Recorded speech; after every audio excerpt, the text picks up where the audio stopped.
ఇప్పటికే big boss 2 ప్రోమోలను అయితే release చేశారనమాట.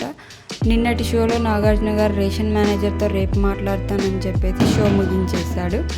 వచ్చి రాగానే తనుజను నువ్వు రేషన్ మేనేజర్గా ఇంతవరకు కరెక్ట్గా చేసావని చెప్పేసి అని అడగగా నాకు అసలు రేషన్ మేనేజర్ పోస్టే వద్దని చెప్పాను అని చెప్పి తనుజ అన్నది.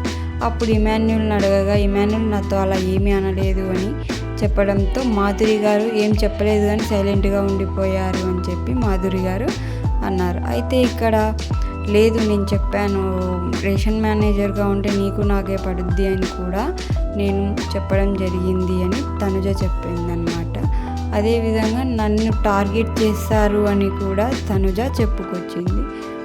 ఇదంతా ఇలా ఉండగా మరొక వైపు అంటే సండే అంటే ఫండే కాబట్టి రష్మిక రావడంతోనే మన హౌస్మేట్స్కి కొన్ని సీన్స్ ఇచ్చి రీక్రియేట్ చేయమని చెప్పారనమాట. ఇక్కడ రీతు, పవన్ అండ్ ఇమాన్యుల్కి ఒక సీన్ ఇచ్చారు. అదేవిధంగా కళ్యాణ్కు తనుజకు ఒక సీన్ ఇవ్వడం, మిగతా హౌస్మేట్స్కి ఒక సీన్ ఇచ్చి రీక్రియేట్ చేయమన్నాడు. నాకైతే ఇక్కడ హౌస్మేట్స్ అందరు అదుర్స్ సినిమాలో సీన్ని రీక్రియేట్ చేయడం, అదేవిధంగా పవన్ తనుజ పోకిరి సినిమాలోని సీన్ రీక్రియేట్ చేయడం అనేది చాలా బాగా అనిపించింది.